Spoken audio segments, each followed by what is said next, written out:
The current COVID-19 pandemic has been a strong wake-up call on how we look at the world and how we engage with it, particularly in regards to our collapsing food systems.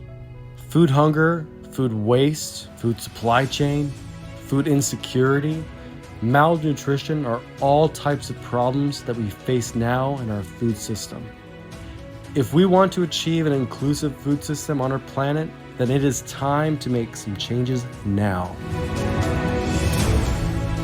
All aspects of the society, including schools, government, businesses, and local people, need to understand the importance of educating our society on this issue to bring back the knowledge of how to live with and from nature so future generations can achieve food resilience.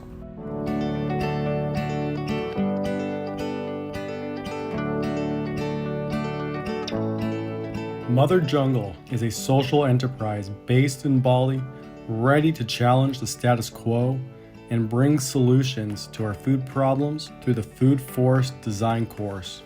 Food Forest Design Course is an online training designed for entrepreneurs, educators, professionals, and regenerative experts with the aim of providing steps, guidelines, and best practices for launching a regenerative business or educational program in the food forest sector.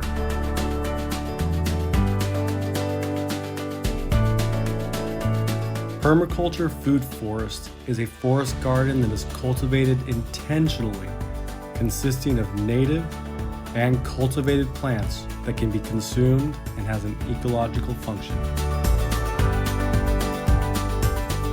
The Food Forest Design course integrates the Sustainable Development Goals, health and well-being, and responsible production and consumption. This program will provide 11 weeks of Food Forest modules, online webinars, networking discussions, mentorships, project planning and implementation, and online certification from Mother Jungle in cooperation with Gaia Education and UNESCO Global Action Program for Sustainable Development. Together, we hope to create a community and ecosystem of food forest for an inclusive food system and livable planet. Join the course now and be a part of the food revolution. For more information about our course, visit our social media and our website.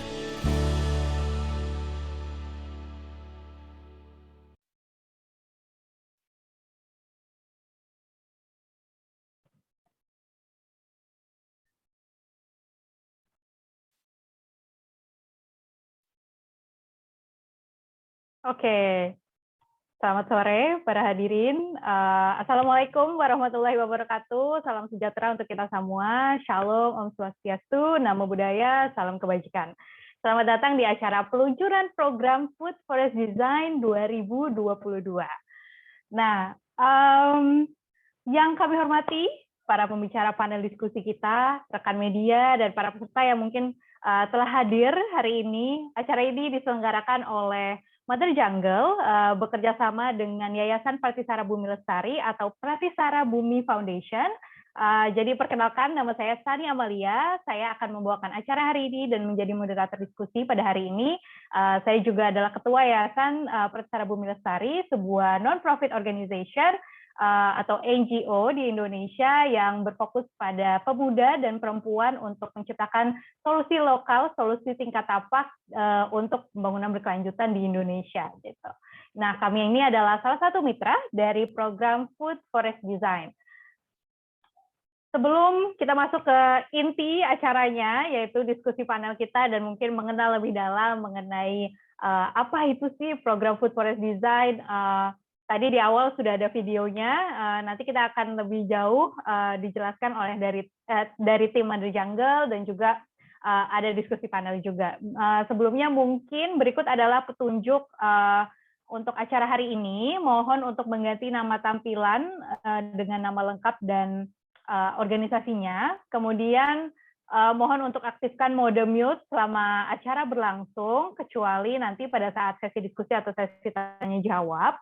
Dan apabila ingin menyampaikan pertanyaan, silahkan menggunakan fitur raise hand, atau bisa juga mengetikkan pertanyaannya di chat box. Kemudian mohon izin bahwa acara hari ini akan kita rekam juga, jadi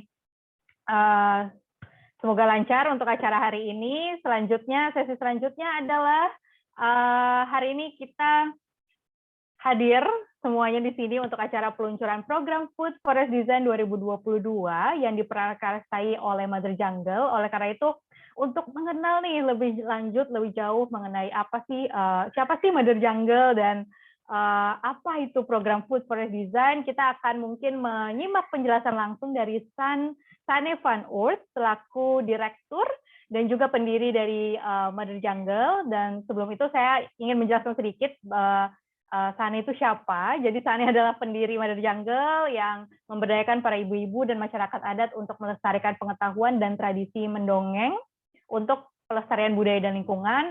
Fokus Sanne van Oort pada pendidikan untuk keberlanjutan, membawanya menjadi sebelumnya sempat menjadi manajer pengembangan dan kesejahteraan guru di Green School Bali. Dan sebenarnya tujuan dari Sanne membuat Mother Jungle adalah untuk membawa kembali praktek mendongeng atau storytelling masyarakat adat dan relevansi cerita tradisional di dalam masyarakat yang telah berubah dengan sangat cepat. Saya mohon izin untuk menyambut Sanne dalam bahasa Inggris. Hi Sanne. Hi Sunny. Hi, how are Sunny you? to Sunny. Yeah, good. Thank you very much. I see that you already have introduced a little bit, and that's very helpful for me. So thank you everybody for joining, and also for the people who don't know Mother Jungle. I will shortly introduce and tell a little bit more about the Food Forest Design course. I would first like to say thank you to our speakers, because Rama, Risa, Dicky, and Lud, you have been with us and trusting us to share our story, and also to tell a little more how you are connected to what we are doing. And hopefully more and more people in Indonesia will join us in developing food forests in Indonesia. And actually, this is something that is already, of course, happening in Indonesia. It's not something new. And what we have been trying with Mother Jungle in the last years, and also in the last year with the Food Forest Design, is to really look at what are the skills that indigenous communities are still holding, and how can we share that with the next generation?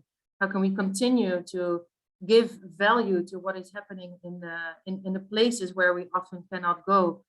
And how can we bring this knowledge out to the bigger world? As we are at this moment in an ecological crisis, we are looking at solutions in the world, and oftentimes we're looking into the future. What can technology bring us? What can new innovations bring us? But as I was living in Indonesia for a while, I was more and more connected to the people who were living in indigenous communities, and seeing that actually we don't have to look into the future. We have to also look into the past and look at what has been already there, and how can we continue to bridge the knowledge of the past? How can we continue to look at what the indigenous communities have been doing with what is happening nowadays? And these this information, this knowledge is not something that we only know. We also shared it in documentaries on the variety of festivals.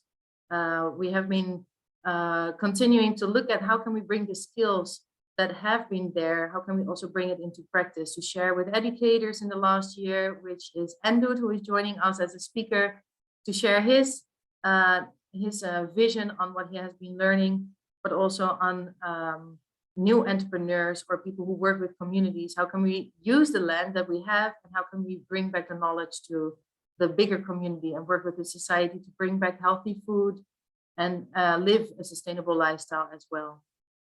So Mother Jungle has been already there since 2018. It's not a long time. We have been really having, working hard to establish and bring the voice of the indigenous elders to the world. And I would like to also share with you that on our website, we have short documentaries that you can also watch, which is sharing the vision through filmmaking.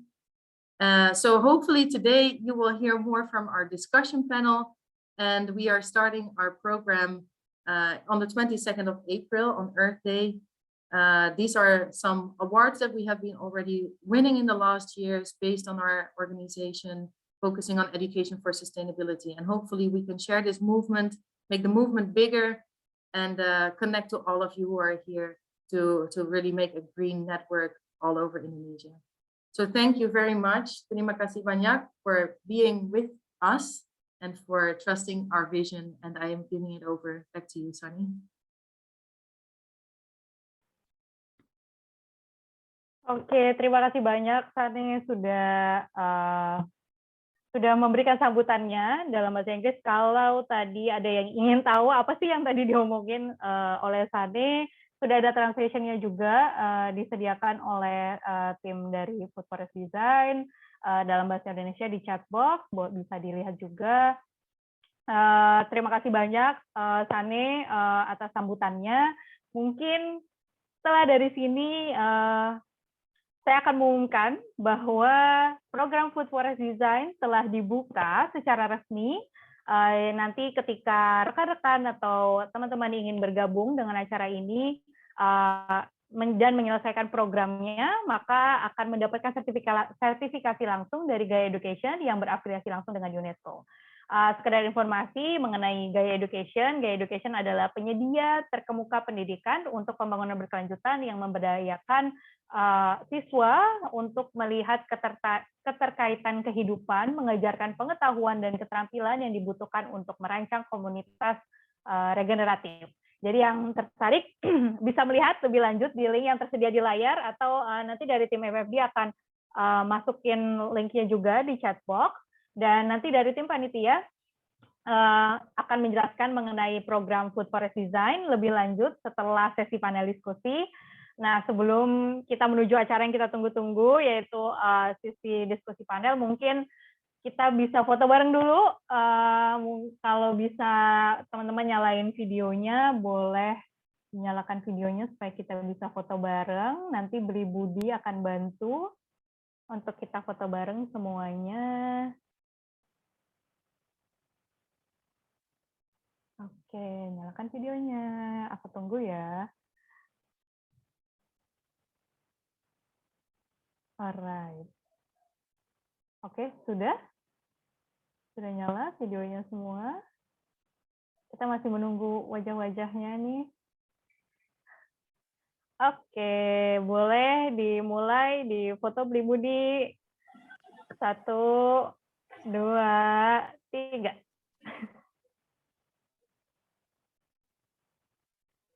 Oke. Siap. Satu lagi kali ya yang lebih ceria, lebih bebas. Oke, 1, 2, 3. Siap, terima kasih. Oke, kita akan kembali ke sesi acara yang ditunggu-tunggu, yaitu adalah diskusi panel. Sebelumnya aku mau memperkenalkan dulu siapa-siapa aja sih yang akan berdiskusi bareng kita mengenai hutan pangan. Jadi yang pertama kita kedatangan Kak Parwiza Farhan. Mungkin ada beberapa teman-teman yang di sini juga mengenal Kak Parwiza. Kak Parwiza adalah Ketua Yayasan HK, yaitu Pelestari Kawasan Ekosistem Leisure. Dan kemudian kita ada Kak Diki Sendai, yaitu pendiri dari co-founder dari Lakwatku Jawas, penulis dan aktivis pangan. Dan kemudian yang ketiga ada Kak Ramadhani Prasetya, yaitu manajer operasional Island Organic Bali, dan juga salah satu mentor nih buat Food Forest Design tahun lalu. Semoga tahun ini juga. Kemudian ada Kak Endut juga, Kak Endut Badrudin, yaitu ada Ketua Yayasan Para Muda Cendekia Indonesia, dan juga alumni dari program Food Forest Design yang tahun lalu. Oke, halo semuanya. Mungkin Beli Budi boleh di-unshare layarnya. Oke, supaya kita bisa lihat nih semua pembicara. Apa kabar? Sehat-sehat? Halo, kabar baik. Baik.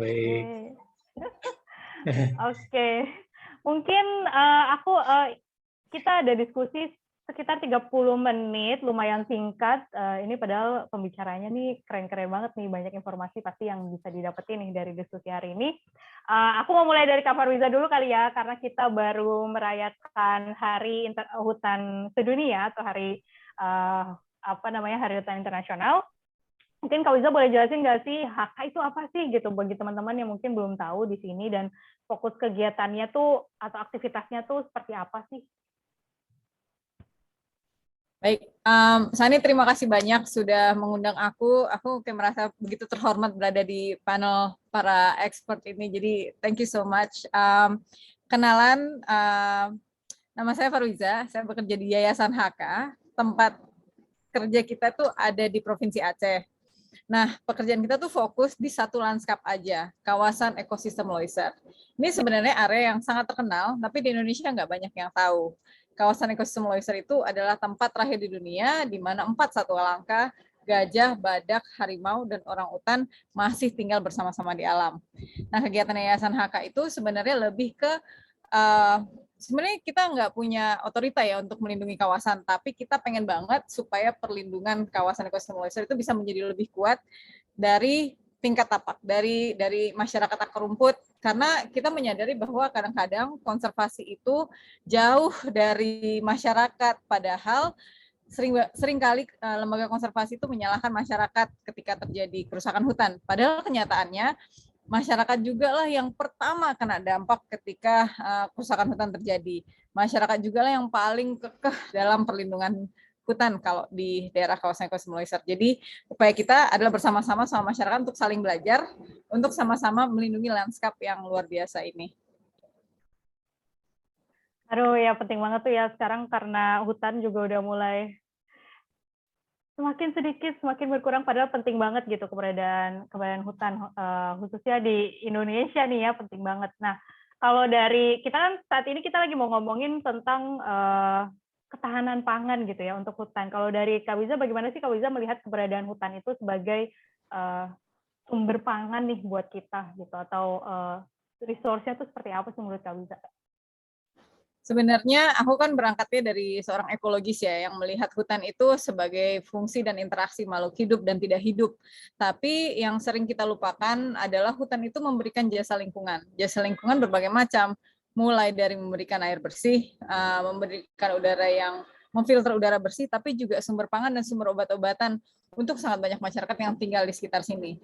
Mungkin langsung dan tidak langsung. Contoh, pisang. Kita terbiasa makan pisang dan hampir seragam pisang yang kita makan. Tapi sebenarnya kalau kita ke hutan, ada banyak banget jenis-jenis pisang yang mungkin punya ketahanan terhadap hama yang berbeda.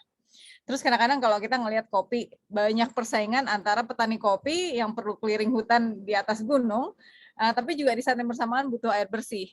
Nah, ketika perubahan iklim terjadi, hutan semakin menyusut, ternyata hama kopi juga semakin banyak dan semakin menyebar kemana-mana. Jadi di mataku yang orang yang kayak masih belajar, orang yang masih belajar untuk kembali ke akar, belajar bahwa ternyata hutan itu lebih dari sekedar satwa-satwa langka yang kita sayang, yang kita suka jadikan display. Hutan itu punya jasa yang sangat besar untuk penghidupan manusia, tapi kadang-kadang kita nggak melihat itu.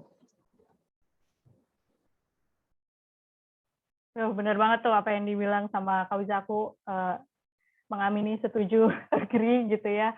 Tadi aku lihat Kak Diki udah manggut-manggut nih, jadi aku langsung pengen tanya juga nih ke Kak Diki, karena sebelumnya dari sini udah sempat juga mengenal proyeknya Kak Diki, Lakuat Kujawas gitu ya. Mungkin Kak Diki juga bisa cerita Lakuat Kujawas tuh ngapain aja sih, apa kaitannya sih dengan ketahanan pangan kita, dan kalau kita berbicara mengenai isu pangan ini, apa sih pentingnya keberadaan pangan lokal untuk ketahanan pangan? Kaitannya mungkin dengan hutan pangan gitu ya.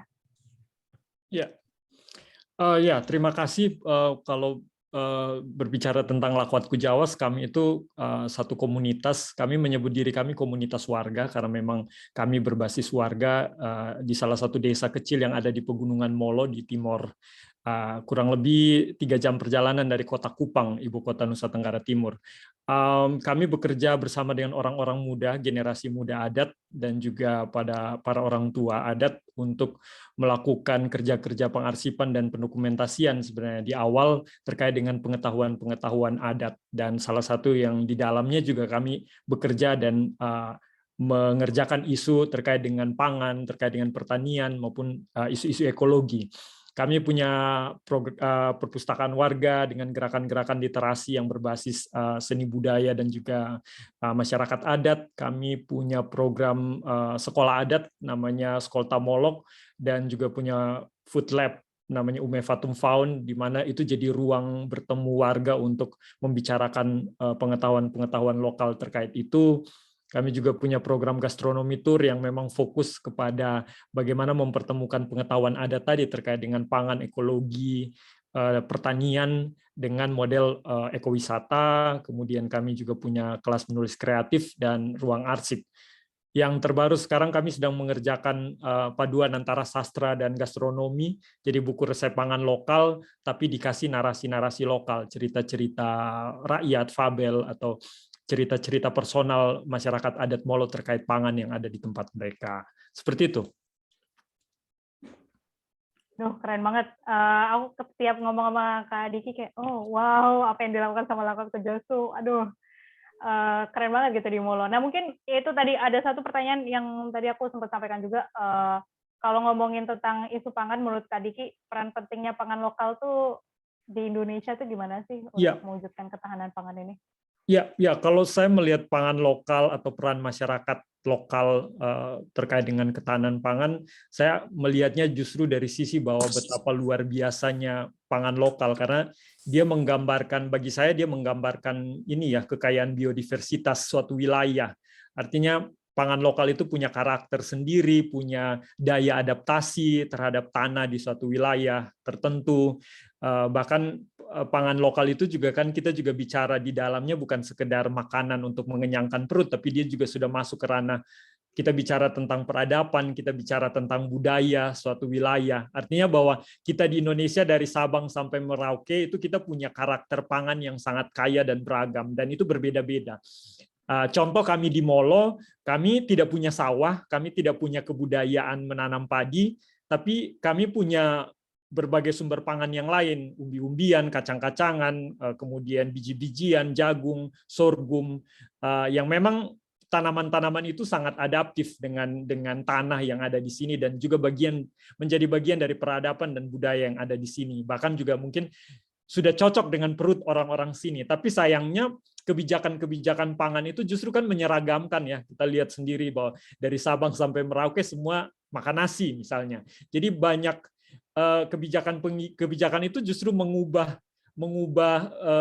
posisi dan peran pangan lokal. Jadi kalau bicara tentang ketahanan pangan, apa yang sedang kami hadapi hari ini misalnya di Molo, di Timor, isu-isu semacam krisis pangan atau malnutrisi itu memang benar-benar terjadi karena ada proses yang sudah terjadi terkait dengan kebijakan mengubah pangan lokal tadi, sorghum, jagung, dan lain-lain diubah ke beras, atau diubah ke makanan-makanan cepat saji, makanan instan, atau dikasih benih-benih GMO yang tidak adaptif justru dengan tanah di sini. Dan itu yang kemudian menjadi awal mula kenapa hari ini krisis pangan dan isu ketahanan pangan jadi problem juga buat masyarakat adat di Timor. Seperti itu. Jadi memang sangat penting. Oke, aduh, ya mantap. Thank you Kak Diki sharingnya. Mungkin dari Kak Diki aku mau ke Kak Endut dulu nih, salah satu alumni kita tahun lalu. Kak Endut mungkin bisa cerita juga mengenai yayasannya dan kenapa akhirnya ikut Food Forest Design tahun lalu, dan gimana nih proyek hutan pangannya sekarang, mungkin boleh cerita. Silakan Kak Endut. Ya, terima kasih ya Sani. Saya ucapkan terima kasih nih misalnya yang sudah ngasih kesempatan saya untuk hadir di Grand Launching tahun ini ya. Terima kasih juga, sangat luar biasa. Tahun lalu saya diberikan kesempatan oleh Mother Jungle untuk bisa ikut belajar banyak gitu. Saya sangat luar biasa pengalaman yang saya dapatkan. Dan sebelum saya lanjutkan ini, saya mau menyapa juga nih, ada alumni yang tahun lalu nih, Kak Herlinda, Kak Evan juga ya hadir ya, Kak Nino juga hadir. Wah, ini teman-teman belajar luar biasa tahun lalu ini. Jadi wah sangat luar biasa lah. Pokoknya Food Forest Design tahun lalu itu sangat berkesan bagi saya karena itu membuka wawasan saya tentang bagaimana memberikan edukasi kepada masyarakat, kepada komunitas, terutama di lingkungan pendidikan yang kami kelola gitu ya. Jadi tahun lalu kan memang dikhususkan untuk educator ya, jadi untuk lembaga pendidikan. Nah, kebetulan memang yayasan yang saya kelola, Yayasan Para Muda Cendekia Indonesia ini memang fokus di lembaga pendidikan, khususnya di lembaga pendidikan non formal, di mana di sana kita mengelola beberapa lembaga. Pertama, lembaga PKBM Pemuda Pelopor, satu lembaga non formal pendidikan kesetaraan yang paket A, paket B, paket C, yang memfasilitasi para masyarakat ya, para pemuda yang putus sekolah, yang termarginal secara ekonomi, termarginal secara aksesibilitas ke sekolah-sekolah formal, ke pendidikan formal. Kemudian juga kita mengelola lembaga kursus dan pelatihan, juga program homeschooling, kemudian ada koperasinya juga.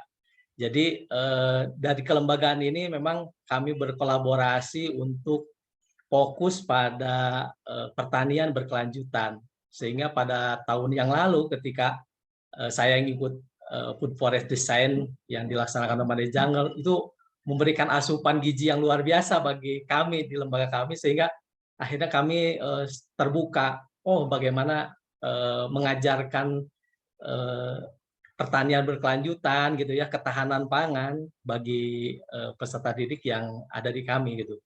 Bahkan ini terus terang Kang Sani, saya dulu beberapa kali belajar tentang satu metode pembelajaran berbasis project atau project based learning. Sebelumnya saya berapa kali ikut workshop ya yang dilaksanakan oleh Kementerian Pendidikan gitu ya. Tapi saya terus terang tahun lalu baru mengerti detail gitu ya. Terus bisa mempraktekkan, ini ternyata yang project based learning itu seperti ini gitu. Nah, itu saya dapetin di Mandir Jungle gitu. Karena awalnya saya nggak ngeh gitu kayak Sani waktu tahun lalu itu. Tapi lama-lama saya ternyata luar biasa nih metode yang dikembangkan oleh Mother Jungle ketika memberikan pelajaran kepada saya tentang food forest ya, tentang hutan pangan. Akhirnya saya praktekkan jadi di lembaga pendidikan PKBM, termasuk di lembaga kursus dan pelatihan, saya adopsi semua tuh metodenya. Dan itu luar biasa, sangat efektif ternyata. Membangun kesadaran mereka untuk menyiapkan pangan dari lokal gitu, kayak yang kata Kadiki Senda tadi sampaikan gitu ya.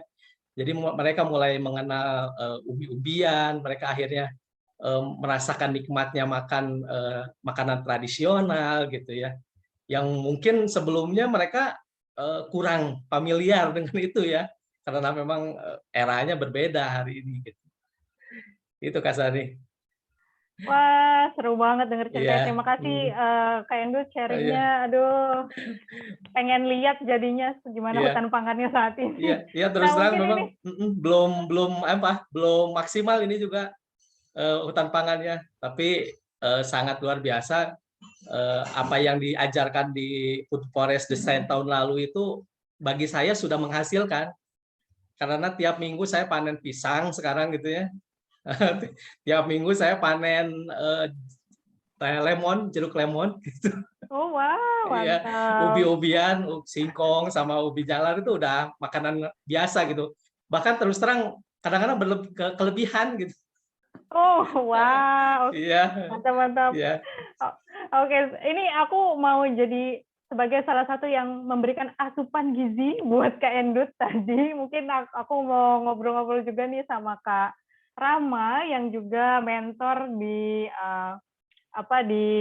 FFD atau program Food Forest Design tahun 2021 gitu. Nih Kak Rama kan mewakili dari private sector, kalau aku bisa bilang Island Organic Bali gitu. Betul. Gimana sih perannya private sector ini di dalam mewujudkan hutan pangan lokal gitu, dalam mewujudkan ketahanan pangan di Indonesia? Mungkin Kak Rama juga bisa jelasin sedikit hutan pangan itu apa ya? Oke, kalau private sector sebetulnya nggak jauh-jauh dari komersial ya, karena pasti urusan kita urusan komersial. Tapi pada dasarnya kalau dari latar belakang pendidikan saya sebetulnya juga S1-nya dulu di kehutanan. Jadi pas kebetulan ada di area tersebut dan memang salah satu subjek yang dulu saya ambil adalah agroforestry atau hutan pangan itu sendiri. Memang hutan pangan yang zaman saya dulu dengan apa yang terjadi sekarang dari dulu saya di IPB terus kemudian sekarang berkembang di University di Costa Rica dan ada beberapa universitas di Brazil juga termasuk di UGM dan di IPB. Kalau dulu hutan pangannya itu masih monokultur, jadi tanam jati, tahun pertama nanam nanas, kemudian setelah tahun ke-7 tanam porang yang sekarang lagi lumayan naik daun, walaupun sebetulnya porang sudah ditanam dari zaman Belanda untuk kebutuhan-kebutuhan bahan dasar pati.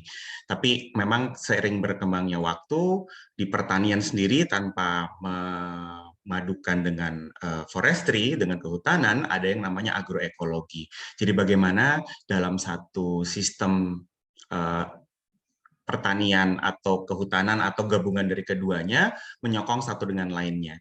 Jadi ada sinergi simbiosis mutualisme atau komensalisme kebanyakan, beberapa ada parasitisme juga kalau kita ngomongin dalam skala yang lebih kecil, tapi memang dari awal Januari sampai Januari lagi itu kita akan panen hal-hal yang berbeda yang menyokong kehidupan kita sehari-hari. Jadi dengan hutan pangan tadi yang lengkap dari satu sistem besar, tidak hanya ngomongin tentang crops atau tentang sayur atau tentang buah, tapi juga dalam ekosistem tersebut ada juga livestock, ada juga hewan ternak, baik mamalia, unggas, ikan, dan seterusnya. Karena itu memang bagaimanapun akan menjadi satu kesatuan. Kalau yang kita lihat dalam konteks yang lebih modern, ada yang namanya aquaponik. Ketika hidroponik digabung dengan aquaculture, itu juga sebetulnya salah satu sistem yang bisa dibentuk dalam kehutanan, agroforestry itu sendiri.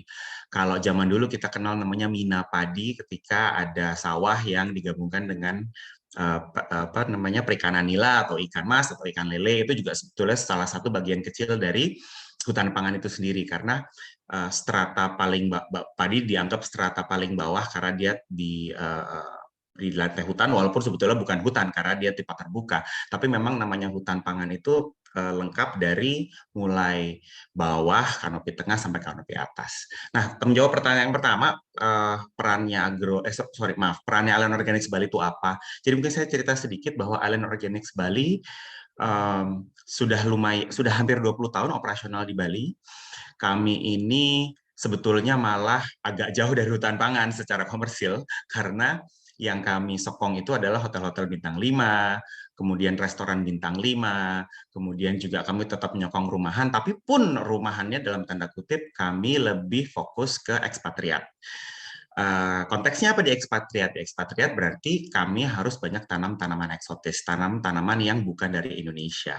Tanaman-tanaman yang memang sebetulnya hari-hari kita makan, karena kalau kita buka kamus lagi, dari kembang kol sampai singkong, itu semuanya nggak ada yang asli Indonesia. Semuanya kebanyakan entah dari Eropa Barat, Eropa Timur, Afrika, Amerika Selatan. Yang hari-hari kita makan, itu hampir, saya tidak pernah hitung secara statistik berapa persen, tapi kalau saya sebut namanya kadang-kadang orang bingung. Ya, porang sekarang orang lebih kenal karena banyak dikonsumsi dan menjadi komoditas yang cukup punya nilai tinggi. Tapi kalau saya bilang mungkin Diki atau Wiza pernah dengar atau mungkin di sana juga ditanam seperti gembili, gembolo, dioskorea, taka, jalawure, itu sebetulnya makanan asli kita, termasuk talas dan pisang atau plantain, itu yang juga hari-hari kita makan.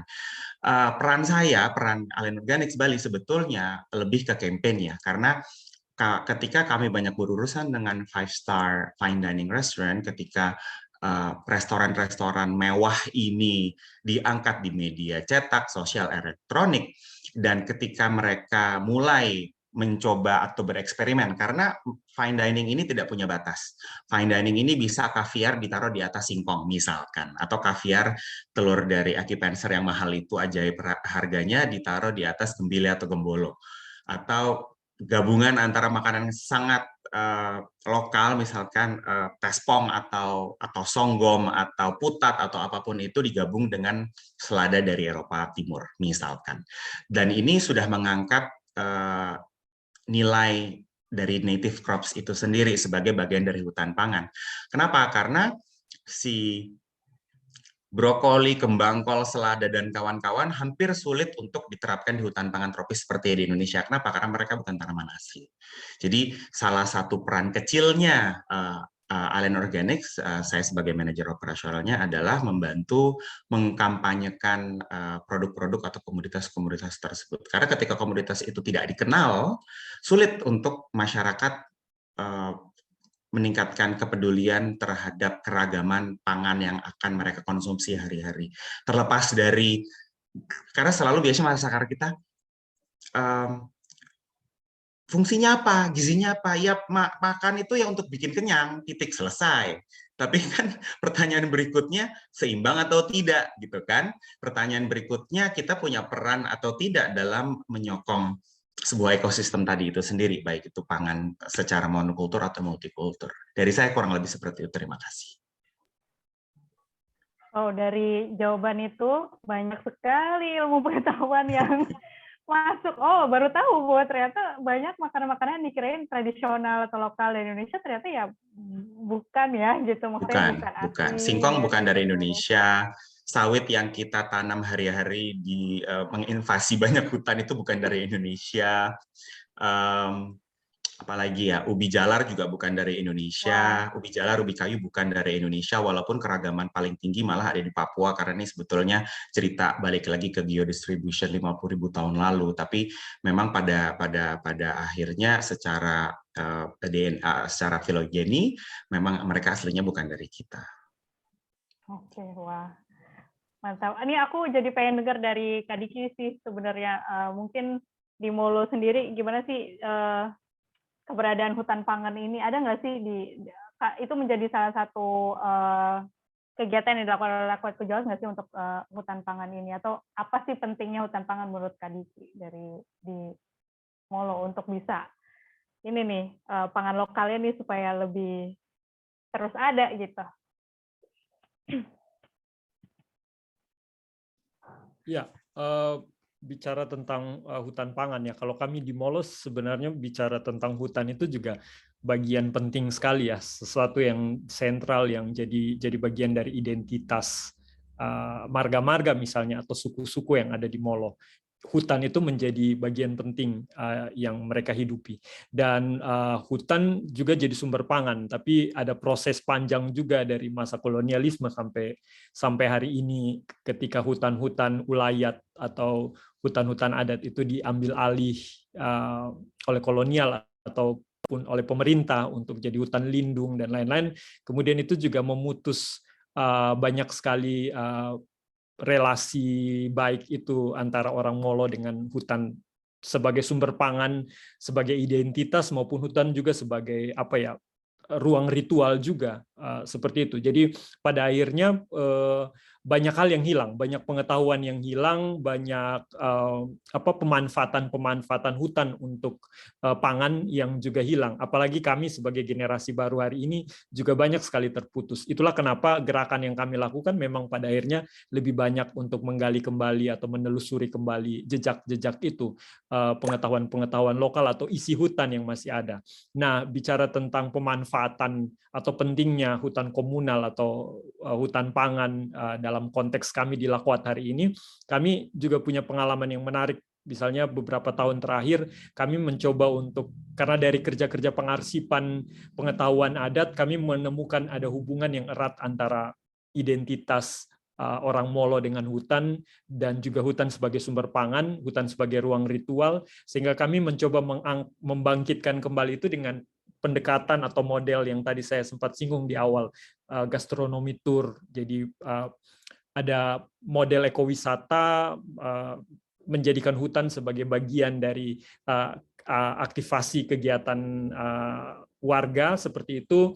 Dan dalam prosesnya justru dengan apa yang kami kerjakan, misalnya riset ataupun juga pemanfaatan kembali, menemukan kembali resep-resep pangan lokal itu, misalnya jenis-jenis kacang lokal atau umbi-umbian yang ada yang tumbuh liar di hutan itu juga karena sebelumnya terputus pengetahuannya, dan ketika itu dilakukan kembali oleh komunitas dan juga mendapat apresiasi dari orang luar, itu justru yang pada akhirnya meningkatkan kembali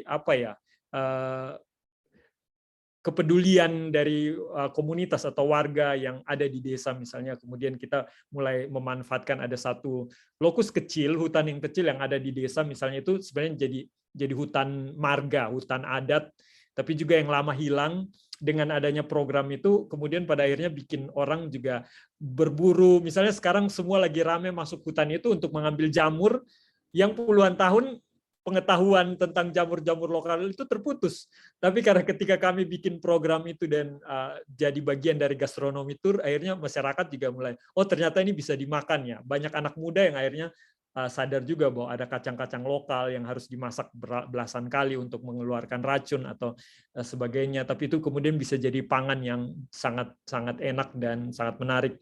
Jadi narasi-narasi itu pendekatan budaya, pendekatan ekologi yang masuk ke dalam gerakan-gerakan komunitas itu menjadi sesuatu hal nilai tambah yang menarik sih. Ya.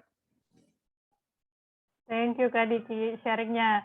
Ini Kak Wiza jadi malah nanya, pangan asli Indonesia jadinya apa nih? Udah dijawab nih ya sama Kak Rama di chat box. Silahkan teman-teman yang jadi juga penasaran bisa dibaca.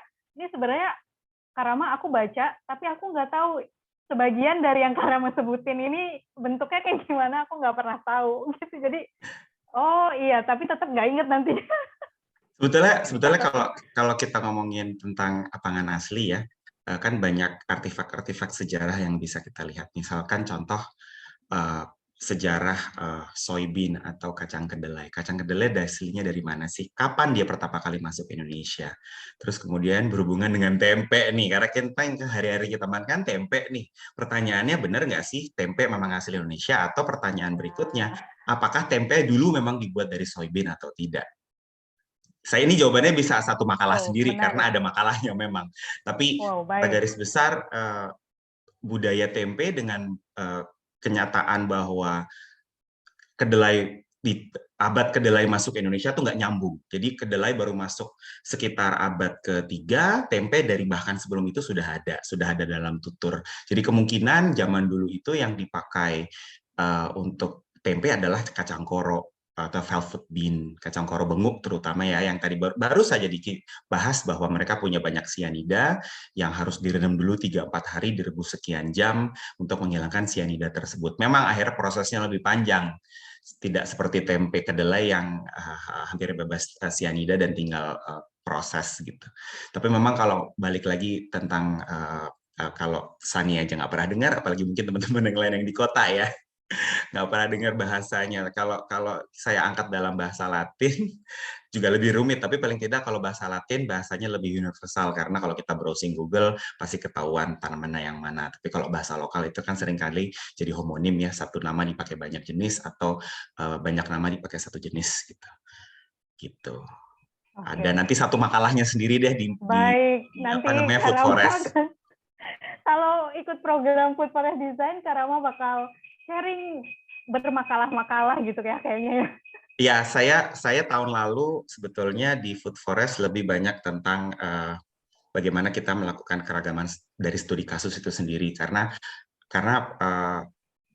Food Forest ini kan multidisiplin ya, tidak hanya tentang bertanam sayur saja, tapi juga bagaimana mereka menjalin hubungan baik dengan masyarakat lokal, bagaimana caranya mereka mendidik anak-anak supaya lebih menarik, supaya bisa lebih diterima materinya dan segala macam.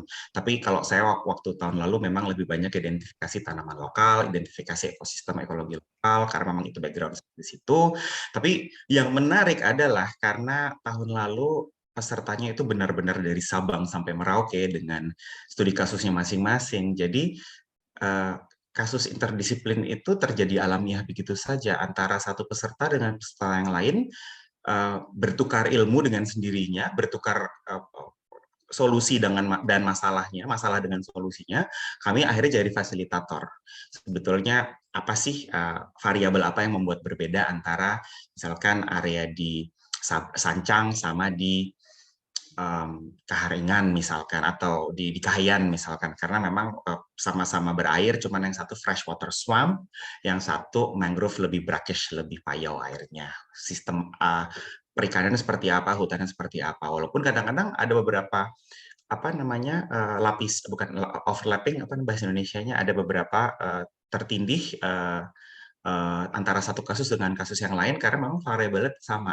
Tapi ada juga yang variabelnya sama tapi kasusnya berbeda karena ada variabel-variabel minor, misalkan contoh variabel sosial gitu ya. Karena bagaimanapun pada akhirnya secara sosial budaya itu sangat pengaruh. Kayak semudah bahwa di Bali, karena saya posisi di Bali, kanan kiri banyak ternak, maaf, babi. Tapi kalau di Aceh kan tidak mungkin gitu kan.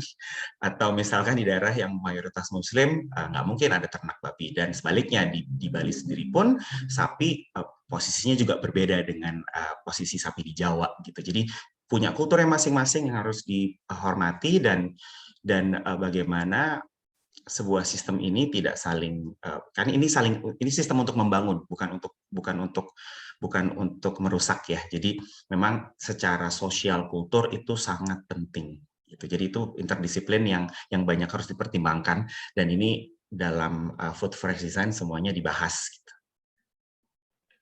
Mantap, mantap. Ini semoga makin banyak yang tertarik nih buat join program Food Forest Design. Mungkin kalau ada pertanyaan dari audiens, dari rekan-rekan yang hadir di sini, boleh raise hand atau ajukan pertanyaannya di chat box seperti Mbak Wiza tadi. Silakan, mungkin aku ada pertanyaan buat Mbak Wiza nih terkait Hari Hutan Internasional. Kalau tidak salah temanya tuh tahun ini hutan dan produksi serta konsumsi yang berkelanjutan. Nah, menurut Kak Wiza, konteksnya untuk ketahanan pangan nih gimana nih? Aku tuh malah dari tadi mendengarkan yang lain berpikir, wah kayaknya aku jangan ditanya lagi. Bisa yang lain sungguh jauh Tidak lebih bisa. expert. Oh, di sini dengerin aja. Jadi mungkin memang ya maknanya kalau aja.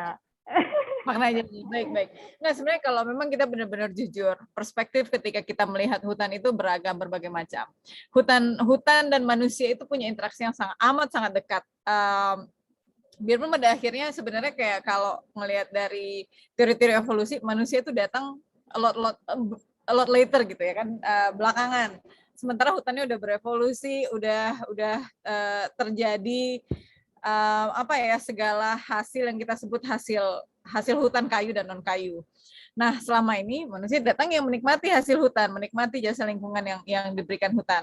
Kalau dalam konteks penggunaan konsumsi yang bertanggung jawab, itu sebenarnya menarik. Kalau kita melihat dari SDGs, dari Sustainable Development Goals, tidak disebutkan batas-batas konsumsi dan produksi yang bertanggung jawab. Batas-batasnya itu lumayan baik, sepanjang itu masih memberikan ke anak cucu di masa depan.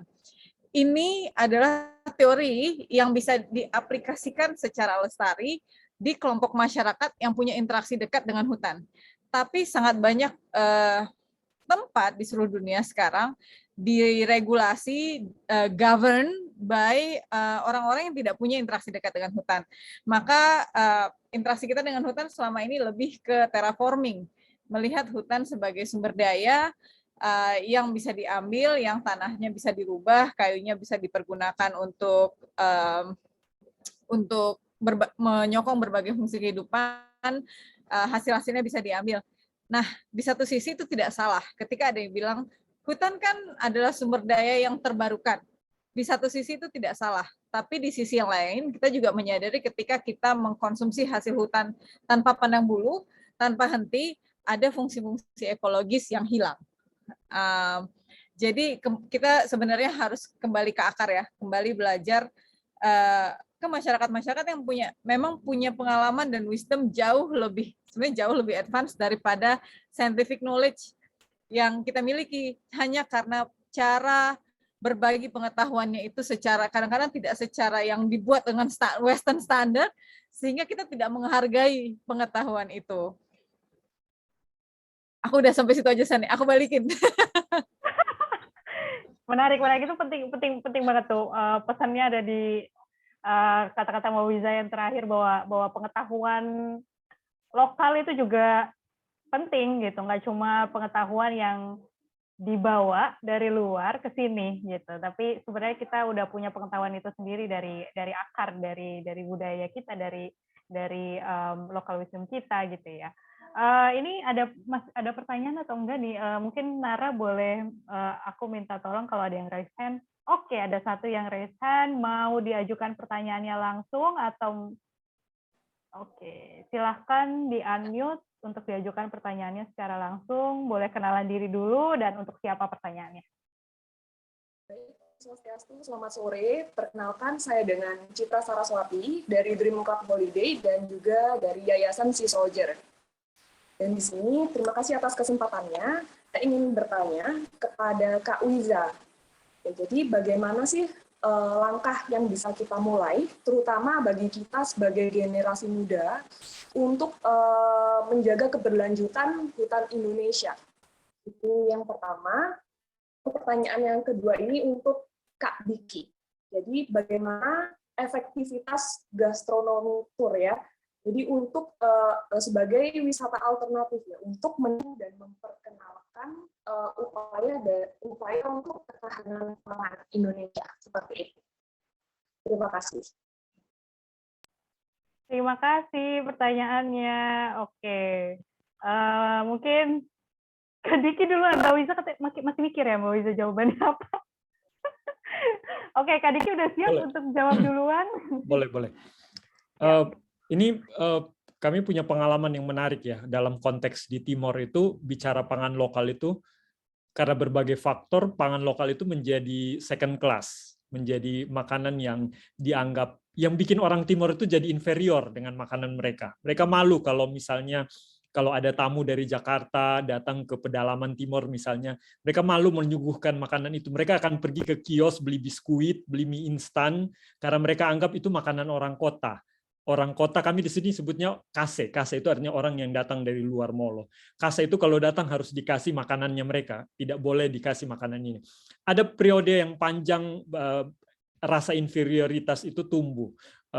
Ditunjang juga soal tadi kebijakan-kebijakan yang menomorsatukan beras, makan nasi itu sebagai standar sejahtera, makan nasi itu sebagai standar orang hidup mapan dan segala macam. Jadi orang kemudian dengan garis kemiskinan merasa bahwa oke, dia harus memenuhi standar-standar baru yang datang dari luar.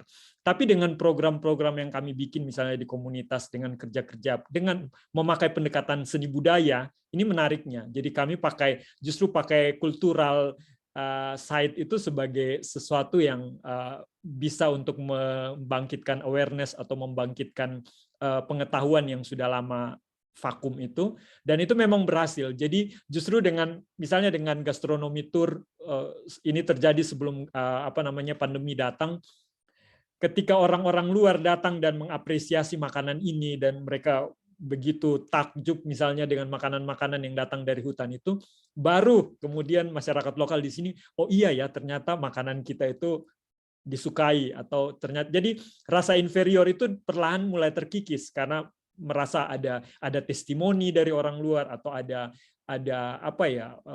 apresiasi dari luar bahwa ini makanan yang sangat bergizi atau punya nilai yang bergizi dan seterusnya. Jadi saya pikir dengan pendekatan-pendekatan yang baru itu juga punya keberhasilan tersendiri bagaimana bisa membangkitkan kembali masyarakat untuk melakukan kerja-kerja pengarsipan pengetahuan lokal terkait dengan pangan, masuk ke hutan lagi untuk mencari sumber pangan, tapi di sisi yang lain juga muncul kembali kesadaran-kesadaran sejatinya orang Molo untuk merawat hutan atau merawat makanan lokal mereka. Jadi prosesnya sangat organik dan memang menarik dinamikanya. Seperti itu. Mantap, semoga terjawab. Sekarang Mbak Wiza udah siap. Masih ingat kan Mbak dengan pertanyaannya? Tapi iya sih, maksudnya aku pengen melanjutkan ceritanya Kak Diki tadi. Itu juga yang ketika kita ketemu banyak masyarakat di Tengah Tapak, ibu-ibu ranger kita tuh pernah bercerita dulu kalau ada tamu datang, kami malu kasih sayur pucuk labu, kami malu kasih ikan ini dan sambal khas di sini. Kami beli brokoli, kami beli kentang. Udah gitu kami nggak tahu cara masaknya kayak mana. Jadi orang juga nggak suka.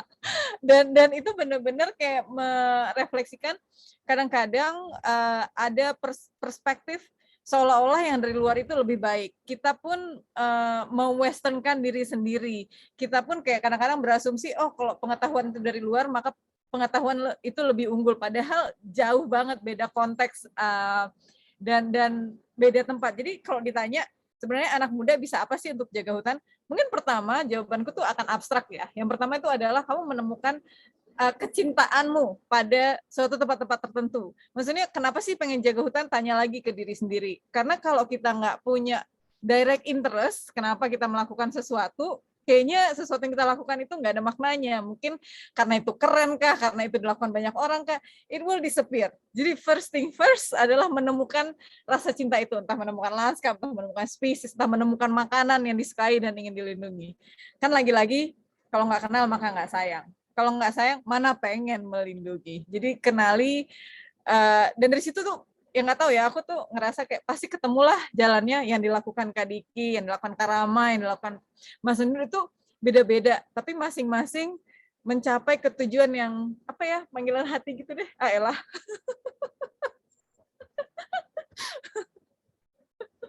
Itu juga penting.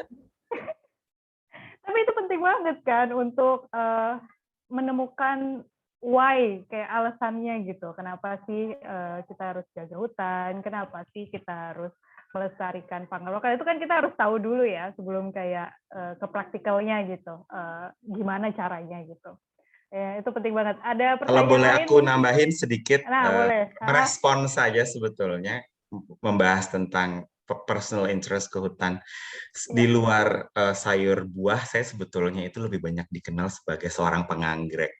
Bahwa saya mengerjakan anggrek 20-25 tahun terakhir, lebih banyak breeding, tapi juga banyak mengerjakan germplasm conservation. Bahwa pada akhirnya kalau hutannya nggak ada, ya anggreknya juga nggak ada, no? Ya kan, karena saya bisa katakan 30-40% anggrek di dunia itu memang materi genetiknya itu dari Indonesia, dan anggrek sebagai salah satu keluarga tumbuhan yang dianggap modern dalam konteks evolusi. Jadi mereka baru dianggap ada sekitar 10.000 tahun lalu, dibandingkan dengan umur planet bumi yang sudah miliaran, dibandingkan dengan umur dinosaurus yang puluhan juta, atau umur manusia sendiri yang sekitar 70.000 tahun. 10.000 tahun itu pendek sebetulnya. Jadi memang sampai hari ini setiap tahun tuh ada aja penemuan-penemuan jenis baru yang seringkali cukup mengejutkan, karena tiba-tiba datang dari Jawa, tiba-tiba datang dari Aceh. Sebenarnya 2017 saya baru dari Takengon, ada 2 spesies anggrek yang terlihat dalam grup Facebook, boleh disebutkan kan ya, grup Facebook orang-orang Australia dan Italia. Terus kemudian mereka lapornya ke saya, ngecek Ram itu bener nggak anggrek spesies baru atau anggrek silangan yang dilempar ke hutan, karena banyak kejadian seperti itu. Tapi berkaca dari kejadian itu, ya memang menyedihkannya begini, anggrek itu dianggap sebagai appendix 1 dalam CITES. Grup itu dianggap appendix 1 dalam CITES, walaupun namanya memang belum resmi diterima dalam organisasi botani internasional. Tapi anggrek tersebut tidak tumbuh di kawasan lindung. Anggrek tersebut endemik di kawasan yang 5 tahun ke depan akan jadi hutan tembakau, ya bukan hutan tembakau, jadi penanaman tembakau, atau kalau nggak salah waktu itu jagung tembakau gitu, sekitar Takengon, yang pasti kopi. Jadi kami berjalan sekitar 2-3 hari dari desa terdekat untuk sampai ke sana, dan orang lokal sana bilang bahwa Mas, ini dalam 5 tahun udah akan jadi hutan entah tembakau atau penanaman apapun. Dan beneran akhir tahun lalu, apa tahun ini, saya dapat laporan bahwa habitatnya hilang, udah selesai. Dan nggak pernah tahu, ya untungnya kami masih sempat menyelamatkan, dikeluarkan dari habitatnya, kita perbanyak, dan jadi komoditas tersendiri gitu. Tapi perannya seperti apa gitu? Kita sebagai bilah terkecil dalam sebuah sistem hierarki di entah kementerian ataupun secara society, secara kemasyarakatan, kita bisa apa gitu. Pertanyaannya kan itu, kita bisa apa gitu kan ya. Jadi pada akhirnya memang kalau kita ngomongin hutan, dalam 1 meter persegi itu udah ada berapa puluh atau ratus organisme. Tapi pertanyaannya, balik lagi nih, semuanya bertanya ya, apakah semuanya bisa dimanfaatkan atau tidak? apakah semuanya berguna untuk kehidupan sehari-hari manusia atau tidak? Karena itu kan selalu jadi pertanyaan banyak masyarakat pada umumnya. Kalau kita menyelamatkan hutan, saya dapat apa gitu kan secara langsung atau secara tidak langsung? Ya sekarang ada kampanye tentang carbon trading, tentang globalisasi, pemanasan global dan segala macam. Tapi itu nggak cukup karena lebih dari itu sebetulnya. Jauh lebih dari hanya sekedar pemanasan global. Dari saya itu aja, nanti bisa jadi satu makalah. Terima kasih. Wah, kalau nyebutin carbon trading, aduh itu udah di luar webinar ini kita akan bikin lagi webinar terkait spesifik tentang itu. Mungkin tadi ngelanjutin aja tadi ngobrolin tentang why-nya gitu ya, kayak kenapa sih akhirnya jatuh cinta dengan hutan dan segala macam. Nah, mungkin Kak Endut juga bisa share nih, kenapa akhirnya ikut program Food Forest Design, dan maksudnya ada kecintaan sendiri kan pasti dong ya dengan, oh saya mau bikin hutan pangan. Nah itu ada perjalanannya sendiri nggak sih? Mungkin boleh ceritain secara singkat. Iya, terima kasih Kak. Ini saya mau nambahin sebenarnya. Tadi kan kita bicara kalau ngomongin hutan pangan, kita ngomongin pangan lokal gitu ya. Pangan lokal, kita balik ke pangan lokal gitu. Nah, di Food Forest Design tahun lalu saya muncul kesadaran saya gitu. Akhirnya tadi cinta sama hutan gitu ya. Bagaimana hutan ini menjadi luar biasa sebenarnya gitu ya. Tanpa kita rawat, hutan ini kok subur gitu. Itu kan luar biasa gitu ya. Ketika malah manusia masuk, hutannya rusak gitu. Nah, ini jadi pertanyaan besar waktu itu, dan saya coba pelajari semua gitu ya secara bertahap, dan materi-materi di Food Forest Design Course yang tahun lalu itu luar biasa membuka wawasan saya. Dan ada satu hal sebenarnya, bukan hanya pangan lokal, akhirnya saya punya kesadaran, tapi juga kearifan lokal. Ternyata kita ketika mengelola hutan, mengelola bumi, mengelola tanah kita ini, terutama ketika sekarang sudah tidak subur lah dan sudah terkontaminasi kimiawi gitu ya. Nah itu sangat luar biasa, ternyata kearifan lokal itu punya apa ya, bahkan lebih manjur gitu menurut saya gitu. Saya masih teringat tahun lalu itu ada tugas akhir, bikin video kearifan lokal. Saya wawancara dengan petani yang masih memperlakukan di ladangnya itu dengan kearifan lokal secara turun-temurun, tanpa ada pengetahuan akademis lah gitu ya. Nah, waktu itu saya dapat ini, Pak Pudin namanya itu ya. Pak Pudin itu bilang begini, kalau saya ngasih pupuk untuk tanaman saya itu cuma pakai abu. Saya pikir kok abu gitu ya. Tapi akhirnya muncul kepenasaran saya gitu ya. Terus akhirnya terus terang sekarang kalau mau nanam saya pakai abu. Pakai abu malah gitu ya. Bukan pakai bukan pakai pupuk-pupuk yang kimia apalagi gitu ya. Pakai abu gitu. Kenapa? Oh, ternyata bakteri mikroorganisme yang di tanah itu butuh rumah gitu. Dan rumah abadi mereka itu ternyata biochar gitu.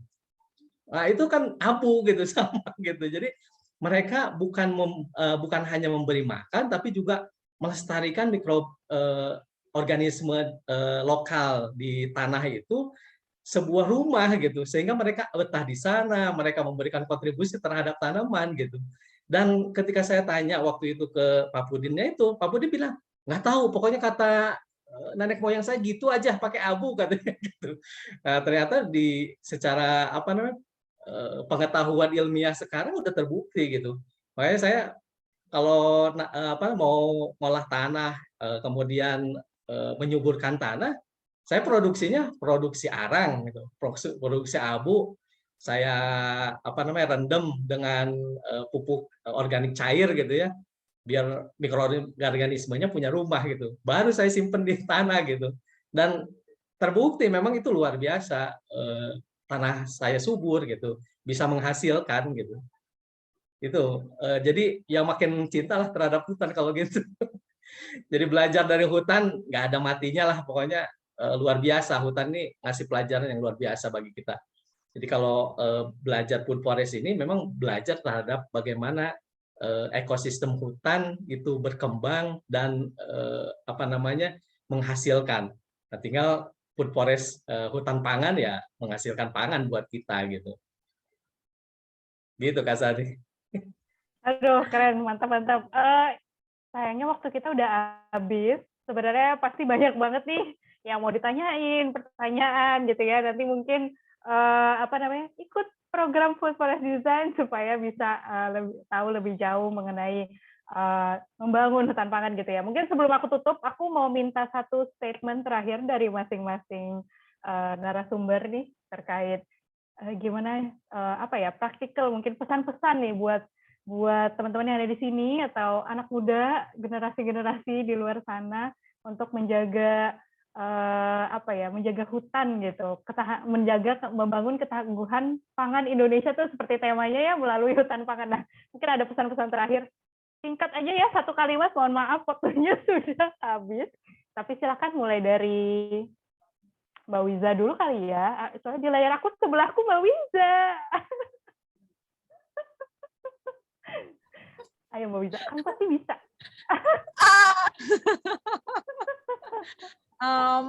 Kembali lagi, kalau buat aku tuh pesanku nggak banyak ya. Bener-bener menemukan your why dalam melakukan sesuatu itu amat sangat penting. Entah sesuatu itu berhubungan langsung dengan perlindungan hutan, tapi kesadaran bahwa kita nggak bisa hidup tanpa bumi yang sehat, kita nggak bisa hidup tanpa terumbu karang yang sehat, kita nggak bisa hidup tanpa hutan. Kadang-kadang masyarakat di kota merasa kalau perlu apa-apa toh tinggal ke supermarket, tinggal belanja, tidak perlu berpikir saya mendapatkan obat-obatan tinggal ke apotek. Tapi banyak banget temuan farmakologi, temuan yang belakangan diciptakan dan diproduksi ulang di luar itu berangkat dari keanekaragaman hayati di hutan. Kalau kalian pernah nonton film Anaconda, itu film yang amat sangat sebenarnya klasik ya, karena itu juga ceritanya mencari forever life, the blood orchid. Dan dalam ilmu pengetahuan itu kenapa itu penting? Karena itu adalah sebuah manifestasi bagaimana keinginan orang di luar sana untuk menemukan suatu sumber daya yang tersembunyi di dalam hutan. Nah, jangan-jangan sebenarnya ada sangat banyak potensi-potensi seperti ini yang karena kita tidak memiliki pengetahuan dan tidak memiliki rasa keingintahuan, maka proses untuk mencari pengetahuan itu diduluanin oleh orang lain. Jadi gaining ownership of our forest dan pengetahuan tentang hutan, dan lagi-lagi belajar banyak untuk menemukan kembali cintanya pada hutan dan pada alam dan pada lingkungan. Terima kasih Sani. Aku sudah ya. Kak Diki boleh di bawah aku Kak Diki. Oke. Kalau saya mau bilang bahwa mari kita nikmati dan rayakan keragaman bahan pangan yang memang sudah dianugerahkan ke negara kita yang begitu banyak dan beragam. Karena sekarang itu kayak saya banyak sekali menemukan anak muda yang selalu bilang bahwa kami belum makan kalau belum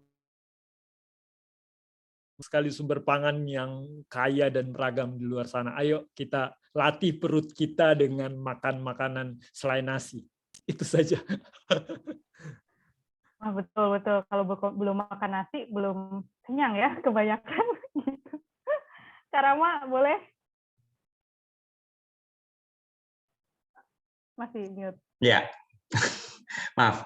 Saya sebetulnya mau ngomong dengan hal yang sama persis dengan Diki katakan barusan. Tapi saya tambahin aja sebetulnya. Karena gini, dalam food forest atau agroforestry yang dijunjung itu adalah keragaman. Ketika tidak ada dinamika organisme yang membentuk satu ekosistem, akhirnya hutan itu tidak terbentuk. Dan kalau kita ngomongin pangan, ya mengulang lagi sebetulnya apa yang Diki sampaikan, intinya jangan takut untuk coba. Karena kalau kita selalu takut atau membatasi diri, kecuali memang punya alergi ya, ini ceritanya berbeda. Tapi seringkali kita itu membatasi diri karena sesuatu yang baru untuk kita itu kan menakutkan. Sesuatu yang baru itu kan alien, itu tidak nyaman, tidak bisa membuat kita ada dalam zona yang dalam konteks menerima dan bisa memberikan kembali. Jadi kalau kita membuka diri untuk menerima keragaman, berarti kita juga harus membuka diri untuk mencoba berbagai macam hal. Dengan koridornya masing-masing, bukan berarti yang muslim tiba-tiba jadi makan yang haram-haram ya, dan seterusnya itu harusnya tidak terjadi, tapi itu kan balik lagi ke individunya masing-masing, bahwa keragaman budaya itu memang sangat berpengaruh dari lingkungan sekitarnya. Ada alasan kenapa Indonesia itu menggunakan banyak rempah dan bumbu, ada alasan kenapa di Eropa mereka bisa makan ikan segar tanpa harus dimasak, sementara di Indonesia tidak ada budaya makan ikan mentah misalkan. Jadi antara kultur dengan makanan atau makanan dengan kultur itu sangat berkaitan, pengaruh dan korelasinya. Jadi pesan dari saya itu tadi, jangan takut mencoba yang baru. Terima kasih. Terima kasih Kak Rama, jangan takut mencoba. Kak Endut, silahkan. Oke, saya hanya menyampaikan begini, pokoknya rugi kalau teman-teman nggak ikut Food Forest Design 2022 ini. Kalau kelewat rugi banget deh, gitu aja. Karena pasti materinya luar biasa, bermutu lah, daging semua gitu ya. Mentor-mentornya juga keren-keren lah gitu ya. Jadi memang pokoknya rugi deh kalau nggak ikutan gitu Food Forest Design 2022 ini. Mantap Kak Endut, aduh terima kasih banyak nih Kak Endut, terima kasih Kak Rama, Kak Diki, Kak Wizal sudah berdiskusi bareng kita. Semoga banyak banget ya yang bisa kita ambil dari diskusi kali ini. Bagi teman-teman yang tadi mungkin diskusinya kelewatan, nanti bisa ke Facebooknya Mother Jungle, nanti akan ada rekaman Grand Launch-nya, jadi bisa ditonton di situ juga. Terima kasih banyak semuanya. Boleh stay, boleh pergi, tergantung kesibukan, pasti sibuk banget. Jadi Kita nggak foto lagi ya, tadi ada foto ya. Udah, atau kita mau foto, boleh nggak sih kita di foto berlima? Tadi kan di foto rame-rame, kita di foto berlima belum kan? Iya, belum. Beli Budi atau beli Nara boleh? Ada banci foto di sini soalnya. Iya, sorry. 1, 2, 3. Oke, beli Budi udah dapet? Sudah, Kak. Oke, siap. Terima kasih banyak. Terima kasih semua. Terima kasih, sampai bertemu Terima di kasih. FFD 2022. Ya, sampai bertemu. Oke. Thank you, Sane. Ya, Oke, thank you all. Terima kasih. Sesi selanjutnya kita belum selesai, jadi dari diskusi panel tadi tentu udah dapet ya gambaran-gambaran nih mengenai Food Forest Design itu apa sih gitu. Nah sekarang kita ada perwakilan dari tim Food Forest Design, yaitu Imade Cahyana Rayana atau Nara, yang akan menjelaskan mengenai program Food Forest Design tahun ini. Jadi silakan untuk mempersingkat waktu, silakan Nara untuk menyampaikan presentasinya, layar dan waktu dipersilakan. Thank you, Kak Sani. Budi, boleh di-share PowerPoint-nya? Ya, terima kasih Kak Sani. Sekedar perkenalan sedikit. Benar, nama saya Nara. Jadi saya perwakilan dari tim Mother Jungle akan menjelaskan sedikit apa sih sebenarnya program Food Forest Design dan kenapa hadirin semua harus sekali untuk bergabung dengan kita di Food Forest Design tahun 2022. Oke, next. Ya, kenapa hutan pangan? Mungkin para pembicara sudah menjelaskan secara detail tadi. Jadi ada semacam urgensi besar untuk kita meningkatkan ketahanan pangan kita di Indonesia. Jadi sangat penting keberadaan hutan pangan ini untuk keberadaan ketahanan pangan kita di Indonesia. Ya, selanjutnya. Nah, kita hadir dari Mother Jungle menghadirkan program desain hutan pangan atau Food Forest Design, yakni pelatihan daring yang dirancang bagi wirausahawan, tenaga pendidik, profesional, serta pakar regeneratif dengan tujuan untuk memberikan mereka langkah panduan dan praktik terbaik dalam menyempurnakan dan meluncurkan bisnis regeneratif atau program pendidikan di bidang hutan pangan. Nah, program hutan pangan Food Forest Design ini juga telah akan mengambil objektif atau tujuan yang berkaitan dengan Sustainable Development Goals nomor 3 dan juga nomor 12. Seperti itu. Selanjutnya, saya akan menjelaskan sedikit tentang program timeline-nya dari pelaksanaan Food Forest Design tahun 2022 ini. Nah, secara umum, Food Forest Design akan dibagi ke dalam 2 fase.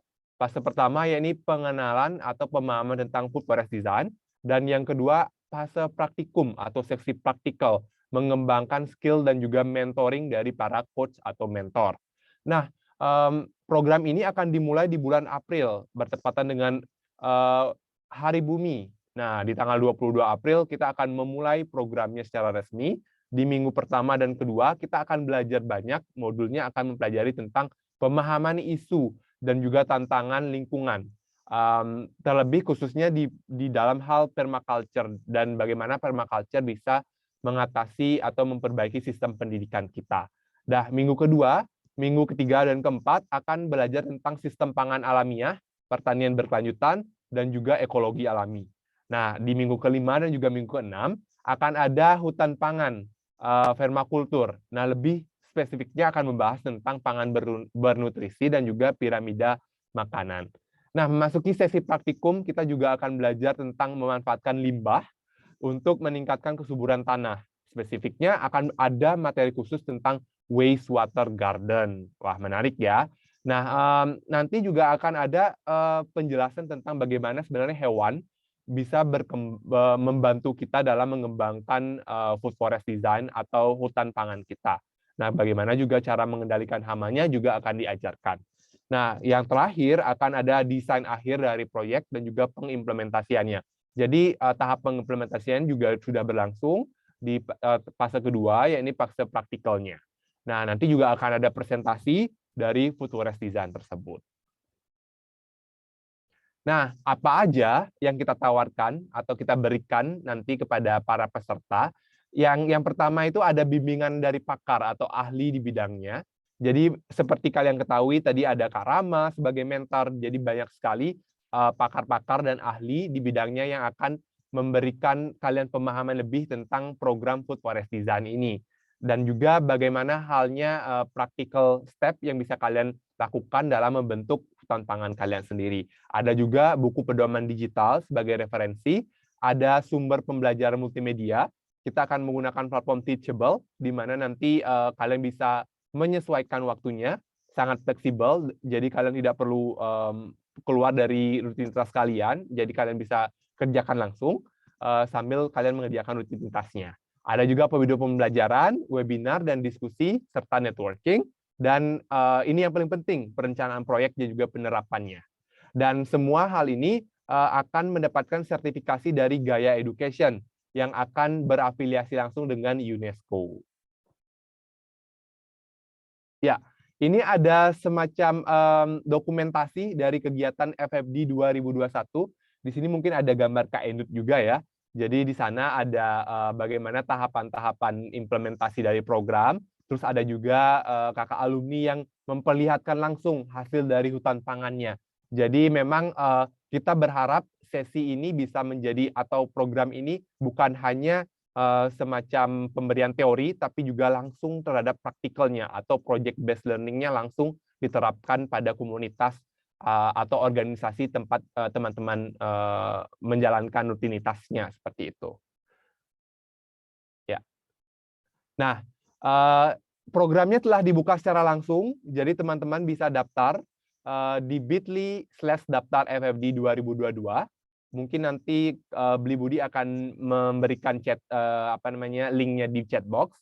Nah, untuk harganya 5,5 juta untuk kalian join program ini dengan 11 dengan modul yang terintegrasi dan juga beberapa benefit yang teman-teman akan dapatkan. Jadi kesempatan ini sangat berharga untuk teman-teman dalam mengembangkan proyek hutan pangannya. Oh ya, ada informasi penting yang ingin saya sampaikan, akan ada giveaway, jadi teman-teman bisa mendapatkan 1 free tiket untuk ikut ke program Food Forest Design. Nanti untuk lebih lanjutnya kalian bisa follow social media kami, atau hal-hal lain yang berkaitan dengan pembayaran dan lain sebagainya bisa hubungi kami di email kami, ya ini info@motherjungle.org, atau bisa WhatsApp saya langsung di nomor 082-144-083-804. Nah, sekian dari saya. Jika ada pertanyaan nanti dipersilahkan. Mungkin saya kembalikan lagi ke Kak Sani. Terima kasih. Oke, terima kasih banyak Kak Nara sudah sharing programnya. Mungkin kalau ada dari teman-teman yang mau tanya, dipersilahkan. Kita buka pertanyaan. Ada satu nih dari Kak Ika, ada scholarship-nya nggak katanya? Ya, nanti mungkin saya akan menjawab dulu, tapi nanti mungkin Sane bisa menambahkan. Ya, untuk sementara ini belum ada scholarship, tapi hal-hal terkait pembayaran bisa Kak Ika langsung sampaikan saja ke email kami. Nanti kita bisa jelaskan lebih detail dan bisa ada kemungkinan-kemungkinan lain di mana pembayaran bisa dibicarakan lagi seperti itu. Sane, maybe you can answer. There is one question from. I understood. Yeah, Yes. Is there any scholarship for this program? So unfortunately, for now, we cannot give away any tickets. Last year, we had the program try out, and we have been giving away the scholarship. So I think some of you know about that. For this year, we have the option, if you have difficulty with paying, you can send a message to info@motherjungle to cut it in pieces. So if it's difficult for you to pay it in one time, we can make an arrangement for you to have it maybe paid over 5 months or over 6 months. So in that case, just please let us know so we can support you in whatever way possible. Ya, jadi benar sekali Kak Ika, nanti mungkin bisa di email saja atau hubungi saya via WhatsApp. Nanti Beli Budi tolong ditaruh di chat box juga WhatsApp saya. Nanti bisa dihubungi saja saya terkait pembayaran. Kalau misalkan ada kendala, ini masih bisa dibicarakan dan kita masih sangat-sangat terbuka untuk misalkan ada pembayarannya nanti atau dan sebagainya, itu masih sangat terbuka seperti itu, Kak. Jadi yang penting niatnya dulu. Ya. Kalau udah niat, tinggal bisa di email tanya-tanya ke Nara, ke tim Mother Jungle, supaya bisa terakomodasi gitu kebutuhannya. Ada pertanyaan lain mungkin dari teman-teman yang ada di sini? Masih kita tunggu, boleh tanya langsung juga, boleh raise hand. Oke, kayak belum ada lagi nih Beli Nara dan Sane. Mungkin kalau tidak ada, nanti dicatat aja. Ini sudah ditaruh juga email dan nomornya Beli Nara dan tim Mother Jungle. Silahkan dicatat, nanti tinggal dikirim aja pertanyaannya via email, atau ikutin juga media sosialnya, jadi bisa tanya langsung juga di media sosialnya gitu ya. Oke, terima kasih Sani. Thank you Sani. Thank you Nara. Thank you Tani for hosting. And thank you everybody for being here. Yay, okay. So maybe I just want to tuh jadi bahasa Inggris kan, maaf ya. Campur-campur. Oke, setelah ini kita sudah berada di penghujung acara atau penghujung kegiatan. Saya hanya ingin mengingatkan lagi, kalau ada yang ingin bergabung di Food Forest Design, boleh langsung mengunjungi link yang ada di layar. Silakan bit.ly/daftar FFD 2022. Linknya juga sudah ditaruh di chat box oleh teman-teman dari tim Food Forest Design. Dan silahkan jika masih ada yang ingin bertanya, saya ulangi lagi, bisa menghubungi email info@motherjungle.org, dan update mengenai program dapat dilihat melalui website juga motherjungle.org, atau media sosialnya kita ada Instagram, ada LinkedIn, Facebook, dan YouTube. Instagramnya mother.jungle, LinkedIn, Facebook, dan YouTube-nya Mother Jungle, dan websitenya www.motherjungle.org. Terima kasih banyak sudah hadir penuh hari ini, sudah mengikuti diskusinya, dan sudah bergabung bersama kami, tim dari Mother Jungle, dan juga saya mewakili Pertisara Bumi Foundation. Mohon maaf jika ada salah-salah kata atau ada kekurangan. Wassalamualaikum warahmatullahi wabarakatuh. Salam sejahtera bagi kita semua. Om Shanti Shanti Shanti Om. Goodbye. Bye-bye. Dadah. Terima kasih semua. Terima kasih. Bye-bye. Thanks, Bye, Anne. Linda. Bye, Thanks. Andrew.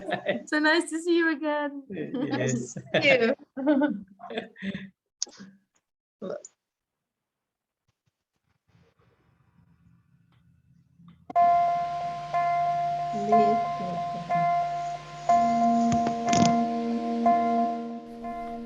We are grateful for the carers of the people in these crucial moments, the researchers and the professionals working in healthcare, for the mothers who look after the children, the kind, compassionate friends and the mobilizers of communities.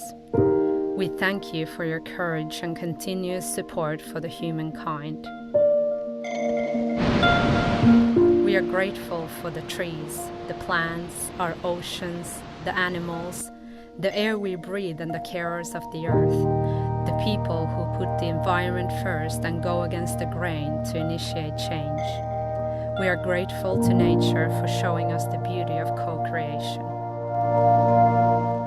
We are grateful for the perseverance of eco-literate economists, thinkers and activists who put equality and equity at the center of the economic systems. Thank you for prioritizing connectedness above monetary gain and believing in an inclusive world.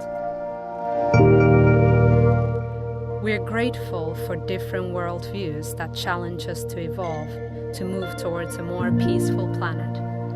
Connecting to each other, nature, and the universe is the key to unlocking a promising future with healed ecosystems and people.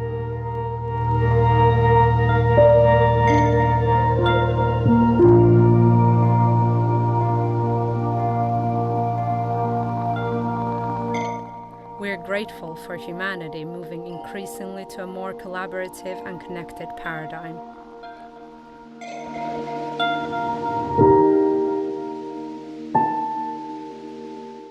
We are grateful for you. Join us in the circle around the virtual campfire for healing storytelling time and share your story, image, or drawing of what you are most grateful for.